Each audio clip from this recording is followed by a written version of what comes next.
ఈ నెల 10న తెలంగాణ మంత్రి మండలి భేటీ కానుంది. ఈ సమావేశంలో పలు అంశాలపై చర్చించనున్నారు. ప్రధానంగా ఇటీవల వివాదాస్పదంగా మారిన బనకచెర్ల ప్రాజెక్టుపై, స్థానిక సంస్థల ఎన్నికల నిర్వహణ, సన్నద్దత, రిజర్వేషన్లు వంటి అంశాలపై చర్చించనున్నట్లు సమాచారం.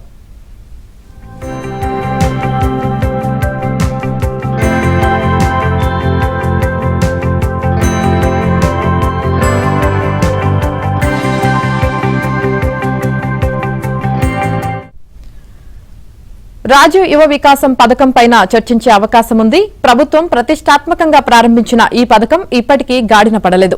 యువత నుంచి దరఖాస్తులు స్వీకరించారే తప్ప ఇంకా అవి కొలిక్కి రాలేదు.